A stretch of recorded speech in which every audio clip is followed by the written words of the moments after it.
computer was muted. I don't know if anyone's been saying anything the last couple seconds, but hopefully not. So there we go. So it's interesting that I wanted to talk today about a story of consolation, when specifically this should be a time period of destruction, where we have this, the way the Torah reading Haftorah calendar works is that the last 3 weeks we've been reading these. Every Haftorah has been one of destruction and despair, and then starting this upcoming Shabbat after Tisha B'av, we're going to hit 7 weeks of Sheva Dinachamta, 7 Haftarot that are going to be talking about consolation and more uplifting. And so at one hand, it seems somewhat fitting that what we're doing now should be post Tisha B'av, not before Tisha B'av. But I think, as we'll see here, that part of the tale of a destruction is a tale of consolation. And so I want us to look at these tales. There are 4 here that I have. And I want to explore what they mean and how we can relate to the destruction through them, and then where we can see consolation in that. So our goal is to look at these 4 stories and keep in mind that these are also tales of destruction, but they have a little bit of consolation with them. And I think there's something significant as we go into Tisha B'av that we can keep in mind about what understanding the destruction of the temple and what an experience of mourning is when we have this element of consolation with it. So with that, I'd like to jump right in with the first source. The first tale is tale number 1, Rebbe Akiva and the Foxes. Would someone like to read for us source number 1? It's from Masechet Makot 24b. It's the very, very end, the last story, the last several lines of the Masechet Makot. Tells this story of Rebbe Akiva and the Foxes. Can someone like to read Hebrew or English?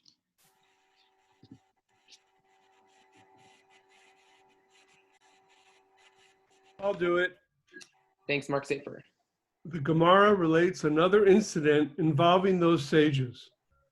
On another occasion, they were ascending to Jerusalem after the destruction of the temple. When they arrived at Mount Scopus and saw the site of the temple, they rent their garments in mourning, in keeping with halachic practice. When they arrived at the Temple Mount, they saw a fox that emerged from the site of the Holy of Holies. They began weeping, and Rabbi Akiva was laughing. They said to him, "For what reason are you laughing?" Rabbi Akiva said to them, "For what reason are you weeping?" They said to him, "This is the place concerning which it is written, and the non-priest who approaches shall die. And now foxes walk in it, and shall we not weep?" So I guess we'll pause there. Thoughts on this, reflections on this. So Rabbi Akiva and the rabbis are walking. Rabbi Akiva starts cracking up, and all the other rabbis are crying and tearing their garments. Which one seems to make the most sense? Rabbi Akiva's reaction or the other rabbi's reaction?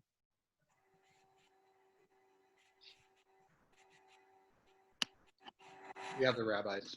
Yeah, the other rabbis, meaning they're looking at Har HaBayit, they're looking at the Temple Mount, they're seeing what once was, and it's no more. And so the beautiful spiritual religious response to actually be in tears over it is really powerful and profound, and seems to be appropriate. Yet Rabbi Akiva's laughing. So you can keep going, Mark. You can just read through the next 2 paragraphs together in one shot. Okay. Rabbi Akiva said to them, "That is why I am laughing, as it is written, when God revealed the future to the prophet Isaiah, and I shall take to me faithful witnesses to attest, Uriah the priest and Zechariah the son of Yeberechiah." Now, what is the connection between Uriah and Zechariah? He clarifies the difficulty. Uriah prophesied during the first temple period, and Zechariah prophesied during the second temple period, as he was among those who returned to Zion from Babylonia. Rather, the verse established that fulfillment of the prophecy of Zechariah is dependent on fulfillment of the prophecy of Uriah. Keep going. I understood that, but In the prophecy of Uriah it is written, therefore, for your sake, Zion shall be plowed as a field, and Jerusalem shall become rubble, and the Temple Mount as the high places of a forest where foxes are found. There is a rabbinic tradition that this was prophesied by Uriah. In the prophecy of Zechariah it is written, there shall yet be elderly men and elderly women sitting in the streets of Jerusalem. Until the prophecy of Uriah with regard to the destruction of the city was fulfilled, I was afraid that the prophecy of Zechariah would not be fulfilled, as the two prophecies are linked. Now that the prophecy of Uriah was fulfilled, it is evident that the prophecy of Zechariah remains valid. The Gemara adds, the sages said to him, employing this formulation, Akiva, you have comforted us. Akiva, you have comforted us. Okay, so how is this a tale of destruction, and how is this also a tale of consolation? Meaning, what's happening in this story? Putting together Uriah, the prophecies of Uriah and Zechariah, they're linked. In other words, in order to have the restitution or the recovery of the consolation, you have to go through the desolation first. So anyone, so you're looking at it as like, if you want to get to the consolation, you have to have the destruction first. Well, it's sort of a, I don't know. I think this is seen as a fulfillment of God's will. That. So the way I was sort of looking at it is that, as opposed to, in order to get to consolation, you have to have the destruction, but that the destruction is not the end of the story. That right. I think formulated similarly but differently. But the idea is that, and maybe there's like a bigger picture here. The sages saw this destruction, and all they could see was destruction. All they could see was sadness. All they could see is mourning and Uriah's prophecy. All they saw was negativity. And Rabbi Akiva's basic point was, you got to recognize that there's a bigger picture here, and to only look at this one prophecy, only look at what you're seeing right in front of you, is ignoring the larger picture. And the form of consolation was in recognizing that the tale of destruction, the story doesn't end there. That it's a much longer story. It's a more involved story. And just because it's difficult now, that doesn't mean anything about the future chapters. If anything, the fact that there's suffering now indicates that in the future there will be some positivity, because if it happened like this, it's going to happen like that. But to me, I think one of the tales, one of the lessons of this first tale, is that there's always a bigger picture to the destruction. That we see it and we think, oh, this is the be all and end all, is the struggle, is the suffering here. And what Rabbi Akiva is saying is that it goes beyond what you're seeing right now, and part of the experience of destruction is also realizing that the destruction is the here and now, but there's a bigger picture, and then we have to keep in mind that bigger picture. Any thoughts on this tale? Any disagreements? Anyone think that Rabbi Akiva was too early to be laughing? I mean, like, what does this mean? If are you not allowed to be sad? Something bad happens in your life. The halacha recognizes that we have a bracha that we say when something good happens, and there's a bracha that we say when something bad happens. And the Gemara goes back and forth. Like, let's say you have a long lost relative that dies, but you know that, or maybe that's actually not the example that these use, like there's a torrential downpour and it totally destroys your field and your crops are done for this season, but you know that because of this rain, next season is going to be even stronger. So just because you know that what's going to happen in the future is going to be positive doesn't mean you're not allowed to mourn or say the bracha on the bad news right now. Like, you have a long lost relative who dies, that's sad. Now you know that you're going to get a huge inheritance from that lost relative, that's good, but that doesn't change the fact that you still say, Dayan Ha'emet, you say the bracha over bad news right now when you've experienced a loss. Like, is Rabbi Akiva ignoring the destruction? Is he saying, don't worry about the destruction? Like, how do we balance that? Like, we have Tisha B'Av. We don't skip to Tu B'Av. We're like, oh, everything's happy. Like, we still have to feel that mourning. Is Rabbi Akiva right? Not? Is he not right?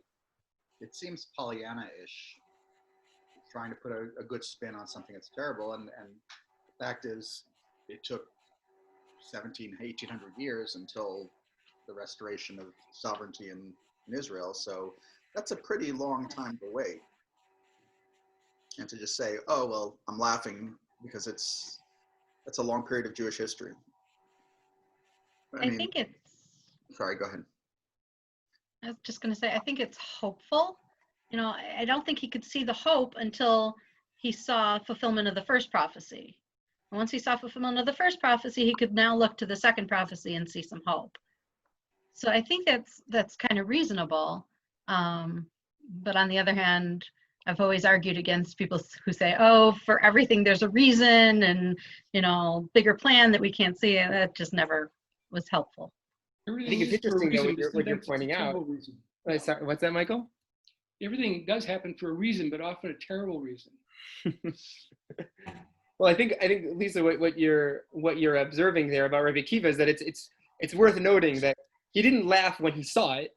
He laughed once he saw the foxes, meaning it was only when he felt that, oh, look, we see this prophecy here, that it wasn't the destruction was happening, people were dying in the streets, and he's like, oh, this is great news. It was only once he felt that they had part one, prophecy A fulfilled, that there was room to say prophecy B. But that Rabbi Akiva, you can't just volunteer that information. If someone's going through a difficult time, you say, well, no, it's all going to be okay. Like, no, you can't say that just as a gut reaction. I mean, maybe some people do, and maybe for some people who hear that, that's a really uplifting thing.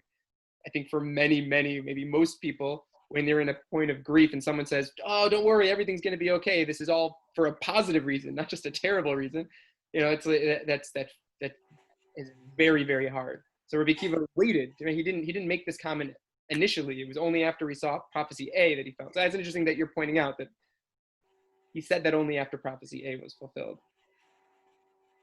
Any other thoughts on this tale? Anyone disagree that this lesson that I took from it, which is that the story doesn't end here? Lesson one: destruction is not the end of the story. Mark Bernstein, you're muted.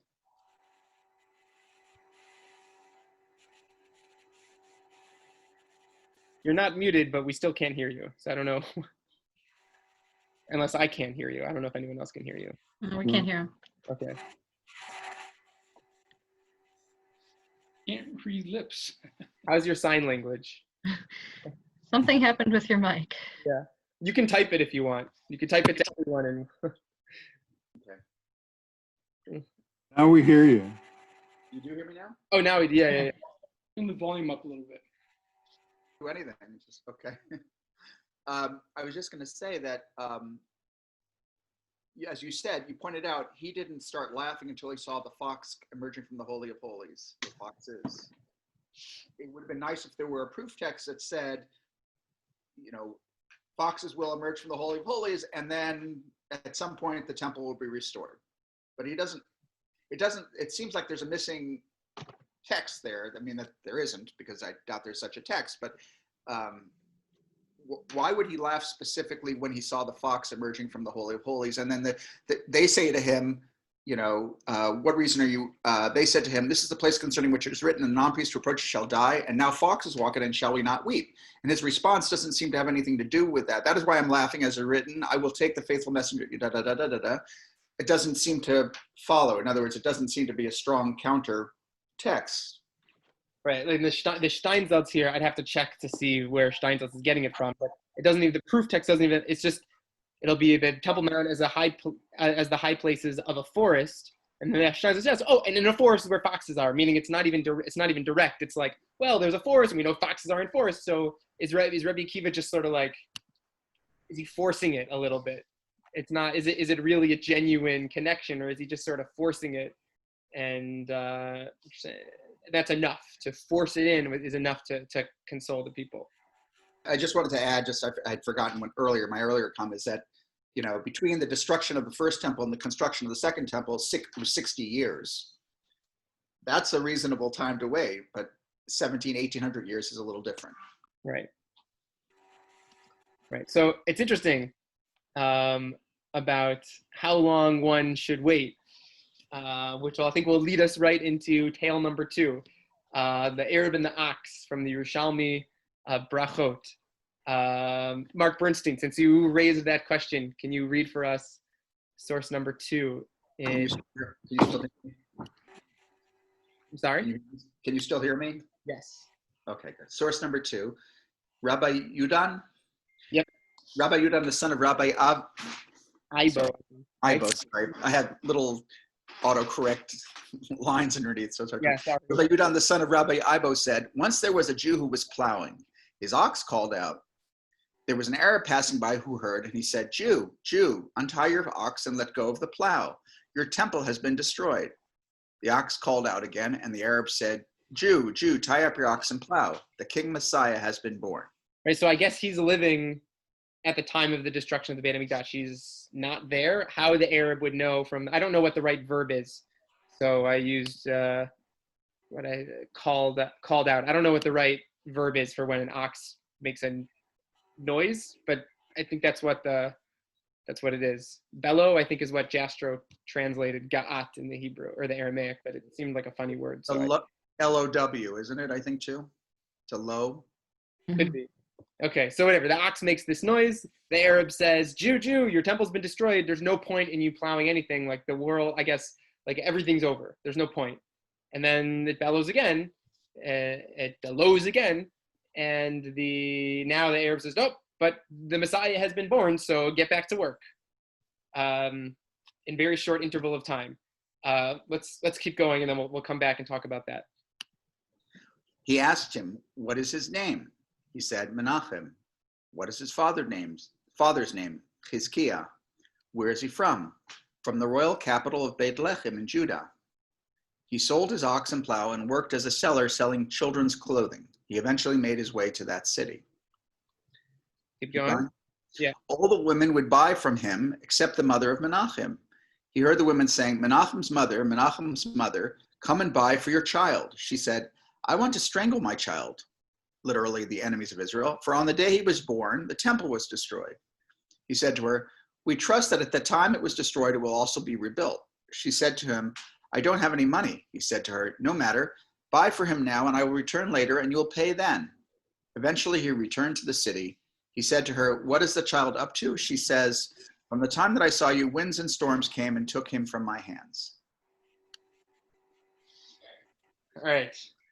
So this child, this Menachem, son of Chizkiah, of Beit Lechem, this was the Messiah, right? He was born the day of the destruction.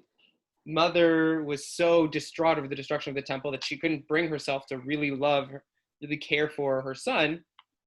And it ends up being, by the end of the story, that boy is gone. What happened to him, we don't know. It's taken away in a windstorm, and the child is gone.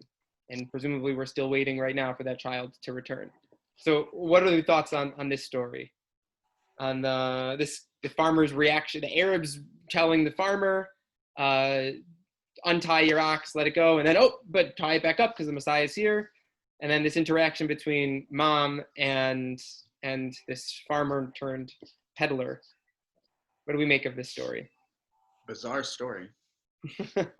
What part of it is bizarre? Well, that you have an Arab, and there's a lot, and that Menachem is taken off by the winds. Yeah, it's just a very strange story. Anyone who's had teenage kids will certainly understand the feeling there. What do you mean? Wanting to strangle the kid. Yeah. Yeah. It's interesting. I mean, she associates her son so powerfully with the destruction of the temple that she can't even bear to really care for him, because all she can think of is the day of his birth was the worst day in Jewish history.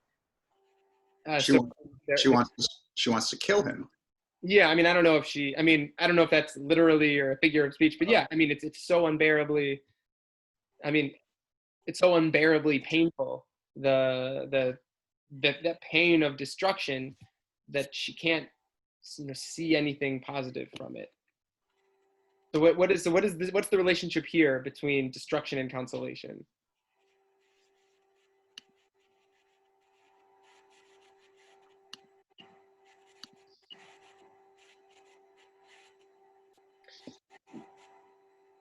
mean, when I look at this story, at least the very beginning of it, I see a method, a lesson here, is that not necessarily unlike the first story, but taking it a little further, where the first tale was one that destruction will ultimately lead to consolation. At least the very first part of the story, you have destruction and consolation almost existing in tandem, and it's just a matter of time. Not like eventually this prophecy will be fulfilled, but the day that how many minutes passed between the ox lowing the first time and the ox lowing the second time, and at least in the eyes of this Arab trying to communicate to this Jew, is that like the destruction is followed almost immediately by if not the actual consolation, but the potential for consolation. But I think what's really powerful with that is that by the end of the story, that consolation, while in the beginning of the story, you think that the consolation is right there, in the end of the story, the consolation is blown away and it's dust in the wind. So we don't know where it is or when it's coming, and it's totally distant from us. But at least it starts out with they're operating almost in tandem. Thoughts on that? Is that like what's the moral of this story? Is the moral of the story the first part that they go together, or the second part where ultimately consolation is blown away and never to return? Or to return, but God knows when. How do we put the beginning and end together?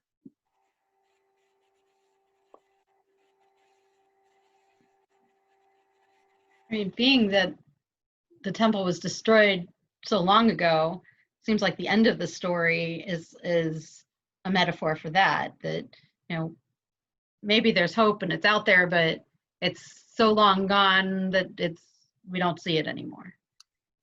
So it's a very pessimistic. I don't know, pessimistic. It's very sad. It's a sad reality. What if Rabbi Akiva heard this story? What would Rabbi Akiva say to this? I mean, Rabbi Akiva was the one who had hope, who said it's going to come. Would he say, okay, it's like the reality is that it's long gone, but like so Rabbi Akiva now look at this and see Rabbi Akiva and be like, well, Rabbi Akiva it's a nice idea, but that's just so impractical. Like we're going to wait till 1948, like how many 1,000 years, almost 2,000 years that we're going to be waiting for this to finally take place. Like it's gone. Like maybe it'll come back eventually, but like it's basically gone. Yeah, it's very sad. There aren't a lot of references to people laughing in the Gemara. It's an unusual thing. So what do you make of that? Why not? Well, I think it may say something about the person who said it, who has an interesting way of responding to things. This recent book by Barry Holtz on Rabbi Akiva? It's a terrific book, it really is. And he goes through 5 or 6 interpretations of why Rabbi Akiva recited the Shema when he was being taken out to be killed.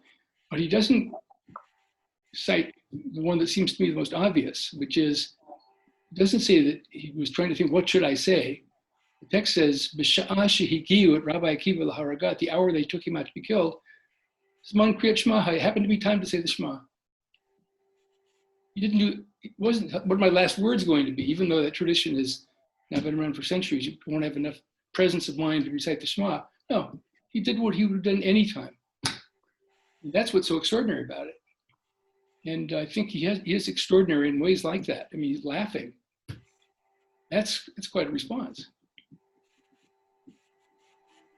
Very inspiring, I think.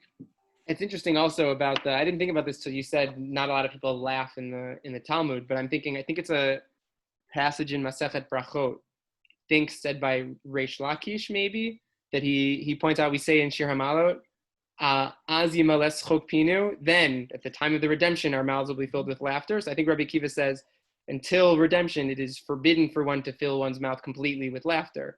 That I wonder if there was just such a depression among the rabbis of the Talmud that they just sort of all felt along with that like things are so terrible, things are so sad, how could we laugh at a time like this? They never really bothered to laugh. And it's Rabbi Akiva who's like, no, but even if we're not at that redemption yet, we're maybe we're on our way, and this is maybe classic Rabbi Akiva, as you're saying, that he just does what he would have always done anyway. It's not a matter of some time or place is somewhat special, but Rabbi Akiva was just who Rabbi Akiva was, and when that was his reaction, without any deeper meaning behind it, other than him being him.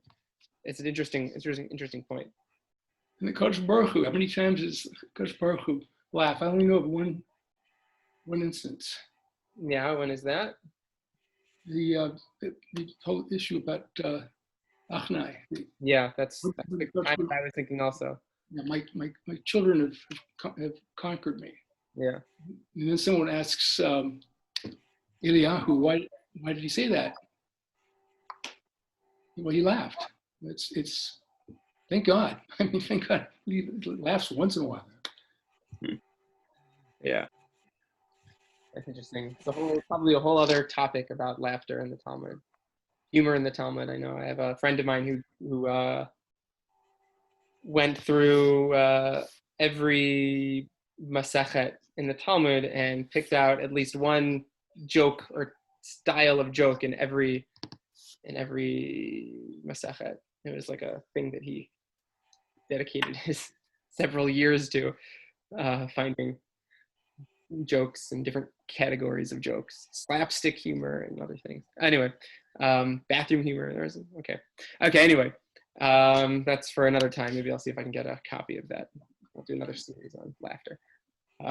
Okay, so I think tale number 2 sort of leaves us off with this question of like how long are we supposed to wait, and what is the relationship between, even if at the start it looks like you're at it looks like that destruction and consolation work in tandem. By the end of the story, it seems that consolation is very far away and it's slipped out of our hands and it's nowhere to be found. So this story, I think, and tale number 3, the Messiah at the gates, I think, addresses this question of, well,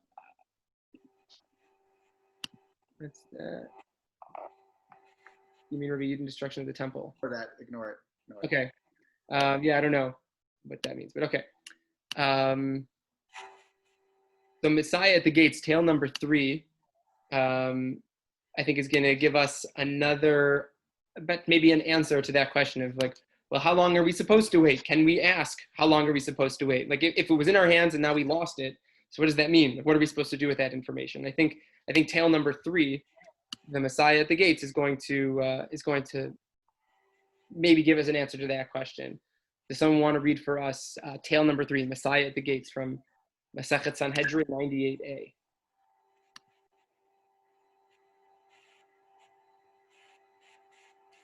I'll read. Thanks, Rabbi Yoshua ben Levi found Elijah the prophet, who was standing at the entrance of the burial cave of Rabbi Shimon ben Yochai. Rabbi Yehoshua ben Levi said to him, "Will I be privileged to come to the world to come?" Elijah said to him, "If this master will wish it so." Rabbi Yehoshua ben Levi says, 2 I saw, and the voice of 3 I heard. All right, so it's a strange question. Rabbi Yehoshua ben Levi says to Elijah, will I go into the next world, the world to come? Do I merit Gan Eden? And Elijah's response is strange. And he says, if the master, maybe it's not up to me, it's up to the master if the master wishes it. Rabbi Yehoshua ben Levi seems to recognize that there's another party here. He sees 2, meaning himself and Elijah. He hears the voice of a 3rd. So apparently there's like a 3rd being that's somewhere here that has an answer potentially to this question. So the first question, we'll come back to this, but who is the master here? It's not Shimon bar Yochai? Maybe. Because he says, I'm not reading the Arabic, but if this master will wish it so. They're at the grave of Shimon bar Yochai. Okay, so you're saying the master is Shimon bar Yochai. Okay, could be. I'll give you this right now. Rashi thinks that this master is none other than God. And it's not up to Shimon bar Yochai, it's up to God. God will decide whether you get to go to heaven or not. But there's maybe another reason. There's another explanation, and that we'll come back to. But I think in the continuation, maybe we'll see maybe who the third option is. Charles, do you want to continue reading in the next paragraph? Sure. Rabbi Yehoshua ben Levi said to Elijah, "When will the Messiah come?" Elijah said to him, "Go ask him." Rabbi Yehoshua ben Levi asked, "And where is he sitting?" Elijah said to him, "At the entrance of the city of Rome." Rabbi Yehoshua ben Levi asked him, "And what is his identifying sign by which I can recognize him?" Elijah answered, "He sits among the poor who suffer from illnesses, and all of them untie their bandages and tie them all at once. But the Messiah unties one bandage and ties one at a time." He says, "Perhaps I will be needed to serve to bring about the redemption. Therefore, I will never tie more than one bandage, so that I will not be delayed." Okay, so he wants to know, when is the Messiah coming? And he says, just go ask him. So, okay, so he gets the description that he sits among the lepers, he sits among the sick, and seems like the Messiah is ready to come at the drop of a hat, so he's always ready to come, unlike everyone else. And we're talking probably about a delay of, 5 minutes, 10 minutes? I don't know how long it takes to bandage them back up, but he doesn't even want to wait that long. As soon as it's ready for him to go, he wants to go, period. Okay, Charles, finish it up. Okay.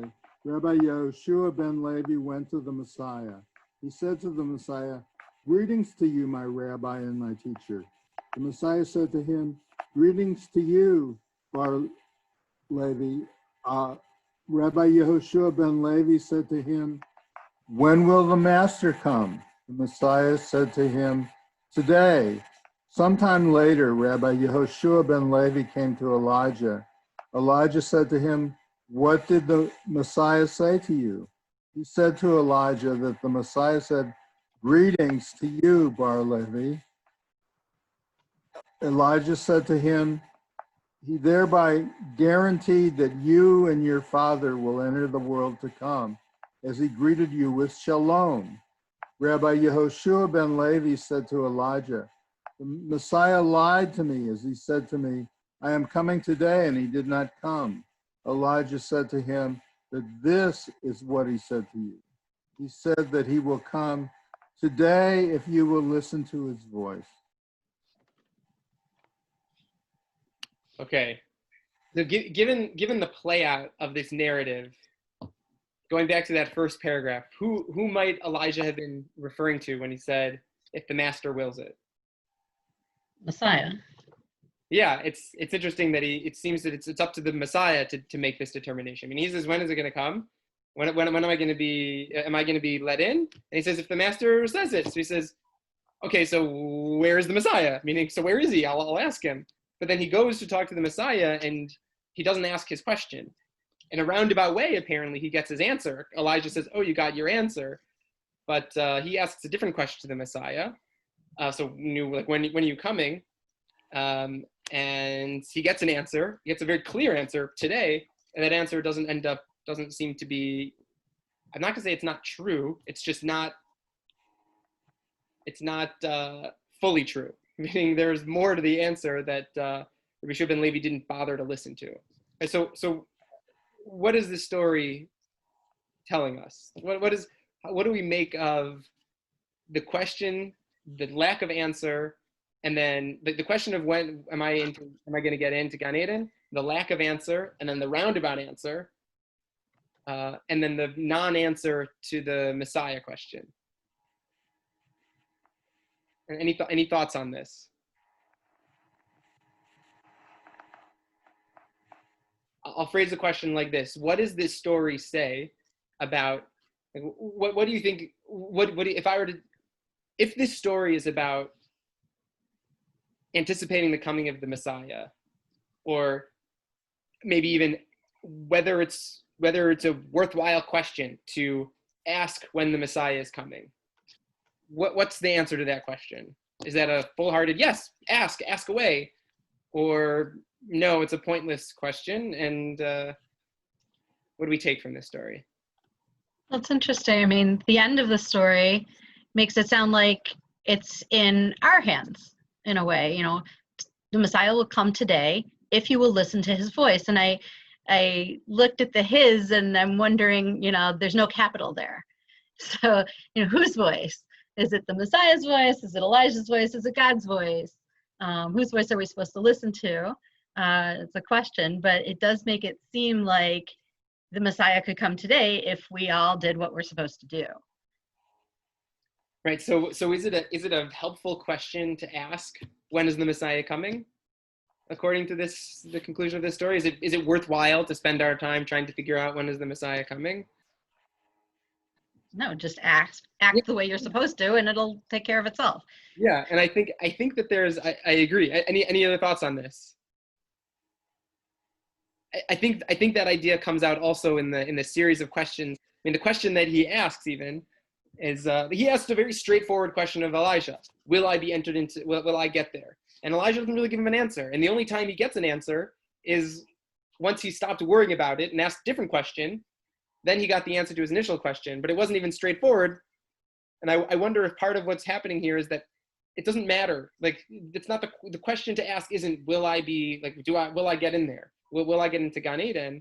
And Elijah's saying, like, you'll get an answer to that if you really, but only when you start focusing on something else. And I wonder if part of what's happening here with this story is that if you want an answer when the Messiah is going to come, okay, maybe you can get that answer, but don't worry about that. Focus on something else. In other words, as Lisa said, focus on what you can do to merit the coming of the Messiah, and then you'll get your answer as to when the Messiah is going to come. But if you start sitting and trying to calculate when's the Messiah going to come, you're sort of missing the point. The point isn't to do that. The point is to behave and act in such a way that's going to result in the coming of the Messiah. The answer at the end is also in the plural. It's more universal. His initial question is all about him.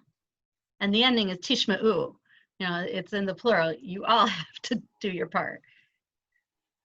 That's a good observation. Yeah. Meaning it's not.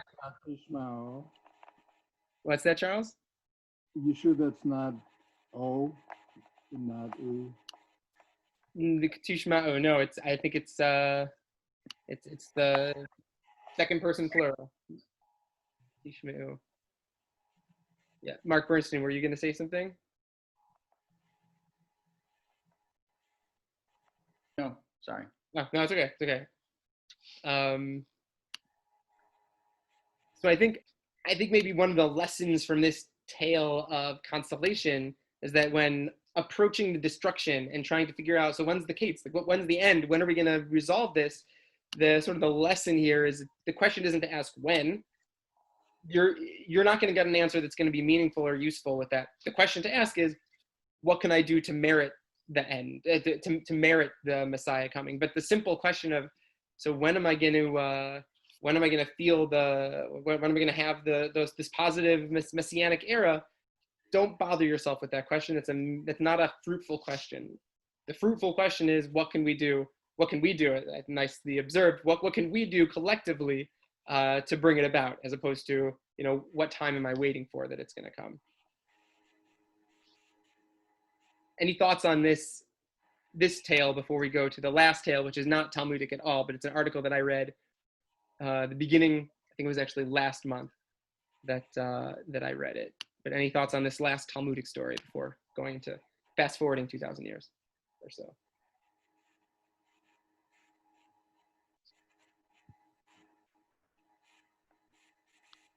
All right, so tale number 4.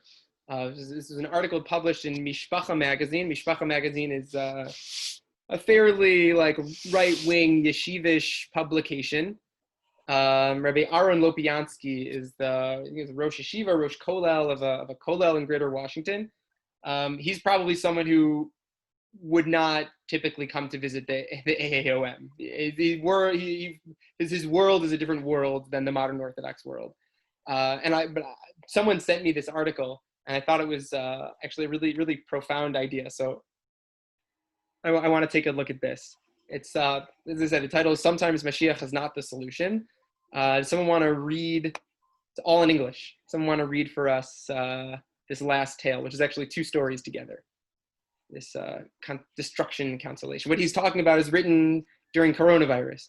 And he's saying that people are looking and saying, oh, the coronavirus is here and the Messiah is coming. This is the solution to all of our problem, all the death and pain of coronavirus. It's all going to be resolved because Mashiach is about to come. And he's reacting to this Mashiach fervor in large segments of the Orthodox community. So I'll read that for us. I can do it. Thanks. The second source of distress is the current Mashiach fervor. I'll pause you for a second. The first source of distress, he says, is that people are like, nothing this bad has ever happened to the Jewish people. And he's like, you don't know history. And so that's the first source of distress, is that it's unfortunate that this is not new. Okay, sorry, keep going. That's okay. Klal Yisrael has had many Mashiach is here moments. Read the excellent Mashiachei HaSheker U Misnagdehem, all 700 pages of Rabbi Binyamin Hamburger, and you'll get a feel for how numerous and how destructive these movements were. Even in the best case scenarios, where no false Mashiach or ideology takes root, the fervor still comes with a devastating downside. Just as a person who summons up adrenaline reaches an exhilarating high only to crash and feel an equally dramatic letdown afterward, so too do we become emotionally spent and cynical if our Mashiach moment passes by unfulfilled. Someone recently told me a story about Rav Yaakov Kamenetsky, which the family later confirmed. A Rav excitedly told Reb Yaakov about a member of his shul who was not Shomer Shabbos, but was prompted by a Mashiach is coming moment to finally close his store on Shabbos. Reb Yaakov told the Rav to tell his congregant, I, Rav Yaakov, assure you, Mashiach is not coming. He explained, right now, he is Mechalel Shabbos, but at least he's a believer. But when this frenzy blows over and Mashiach hasn't come, he will stop believing as well. Right, so he's saying here, look, that's a beautiful idea. Like you say, like, oh, but how could anything go wrong? You're going to inspire people. Mashiach is coming. Look, this guy did not keep Shabbat, and now he's closing his store on Shabbat. Even if Mashiach doesn't come, this guy is now more observant. Isn't that a good thing? Rabbi Yaakov Kamenetsky says, no, because Mashiach's not, Mashiach's not coming. And that's going to end up, this is going to be a short-term gain for a long-term hit. And this is going to be, okay, so he's going to be Shomer Shabbat for a couple weeks, a couple months, maybe even a couple years. But at the end of the day, eventually this guy, unless his connection to Judaism is deeper than just Mashiach is coming, we all got to get ready. Unless he can dig it down to something deeper than that, you will have done damage to this person. Which is like a really powerful idea about these questions of when Mashiach is going to come. And you have an answer, and everyone gets all excited about that answer. When the time comes and goes, it can be devastating. There was a book I read, When Prophecy Fails, by, I'm blanking on the name, the sociologist who infiltrated, that might be too intensive a word, but he had joined, as a social psychologist who joined a group of people who believe, were these like saucer people who believed that these aliens were going to come and the world was going to be, I think the 60s, the 70s. And there were all these prophecies that on day so-and-so, this alien was going to come down and redeem everyone, and there was going to be world peace, the whole thing. That day comes and goes, and it was all about how this community of believers reacted to that, and how they then, whatever. It's a really interesting study of social psychology about like how people react when they have all these prophecies that are something going to happen, and how irrational sometimes they become when what they expected to happen doesn't happen, and how the masses cope with things like that. It's a fascinating little read. Definitely recommend it. But this is the idea that like, it's not so pashut. It's not so like obvious that, okay, Mashiach doesn't come and everyone just goes along and everyone's still believing and connected. Like, no, you cause mass damage. And then please continue. Yeah, it reminds me of Shabtai Tzvi. Yeah, I mean, I think that's the 700 pages of Mashiachei HaSheker. Like, you have 700 pages worth of false messiahs that wreak havoc.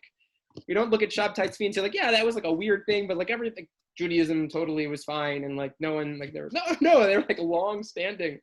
Even to this day, these like fights over so and so Sabbatean is what does this mean? What does this mean for Jewish theology? And it's just like, it's not just so like, okay, whatever. I mean, to a much more contemporary thing. David Berger, professor, the dean of Bernard Revel Graduate School of Jewish Studies of Yeshiva University, he wrote a book about the scandal of Orthodox indifference over the Rebbe Messiah fervor in the Chabad world, where he thinks that this is he called it the scandal of Orthodox indifference, that the Orthodox world is just sort of like letting this go as if it's not that big of a deal, when false messianism is a big deal, and it can't just be said like, okay, whatever, it'll blow over. Like no, like this is what causes major rifts in the Orthodox world, and whatever. So scholars agreed, disagreed with what he said, but it's still just very much related to that, something that's happening like mamash in the time that we're living right now. Okay, you can keep going. The absence of historical context and the danger of messianic fervor are two concerns, but more important is to properly understand, to explain what Mashiach is all about. One of my Rebbeim, Reb Yitzchak Tendler, once used the following mashal to illustrate our lack of understanding of Mashiach and Geula. A man walked by a shul on Tisha B'Av and saw a congregation wailing and crying. He turned to an elderly man saying kinos and asked, "Excuse me, but what are you crying about?" "Our temple was destroyed," the elderly fellow said. "So what?" the passerby asked. The man was a bit confused. He thought for a moment and asked, "It says that from the day that the temple was destroyed, meat has lost all taste." "But doesn't it say," the passerby said, "that the taste is now in the marrow of the bone? Why don't you simply chew the bones and then suck the marrow?" "Well, I've dentures and they're not quite up to the task," replied the elderly gentleman. "I see," reflected the questioner. "You are mourning the loss of your teeth." Right, so this is a very powerful little story here, but all these questions of when's the Messiah coming, and all these, like, when we're in mourning and saying we want the Beit HaMikdash, we want redemption, we want this Geula, whatever it is, I think it's really important for us to define what exactly that means, and what exactly it is that we want. And what Rabbi Lopiansky is saying is that these people who are saying, oh, we just want Mashiach to come because then there won't be any coronavirus anymore. Like, what exactly are you mourning? Like, is there no solution to the coronavirus except for Mashiach? Like, are you misplacing your actions and saying we're going to daven fervently and fast and do tehillim, which may all be really important and positive and meaningful things, but like, are you asking the right question? Are you pursuing the right avenue? Is this what you think is all you're looking for? Right? Are you mourning the loss of your teeth, or are you mourning something that's deeper and more significant? And I think it's like a really powerful message and question, that as we're thinking about these tales of destruction and tales of consolation, and we're going to say that the moral of tale number 3 was, don't ask the question of when, but ask the question of, like, what am I going to do? So then it's important to then ask, so what are we working towards? What is it that we want to resolve? And then how do we work towards that?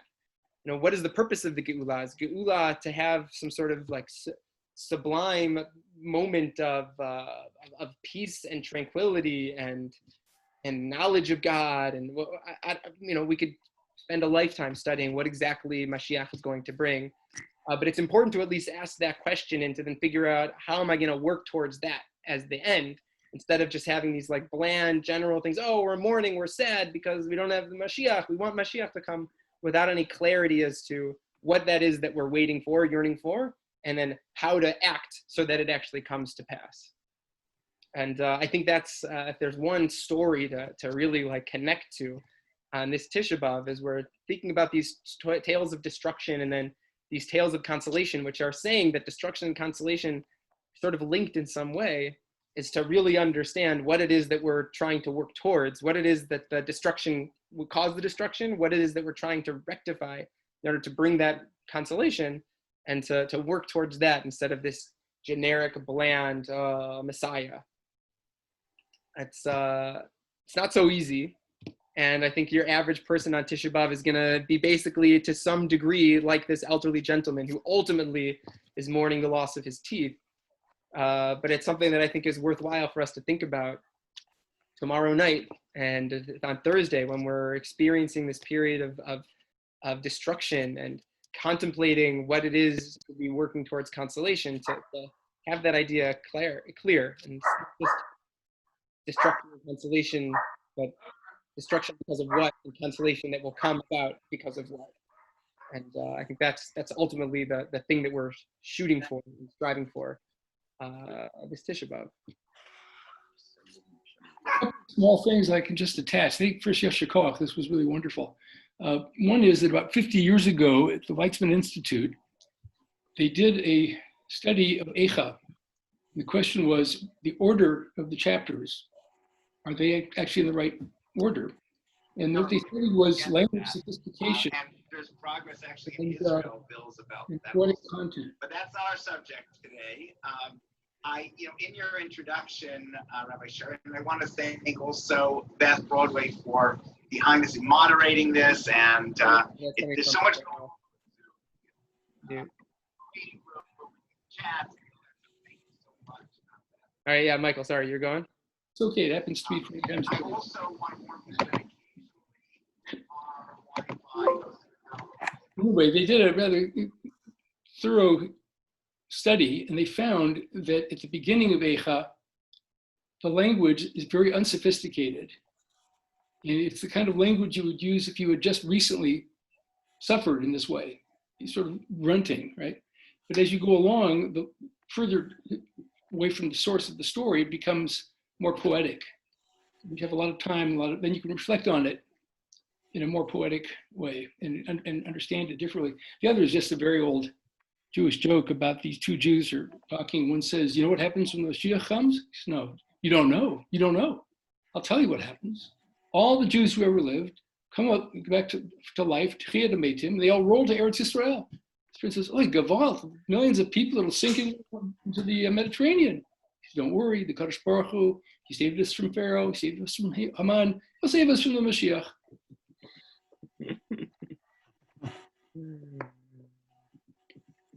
Good line. On that note, yeah. Okay. It'll save us from ourselves also. All right. Well, that'll be a good line. That'll be a good joke to end.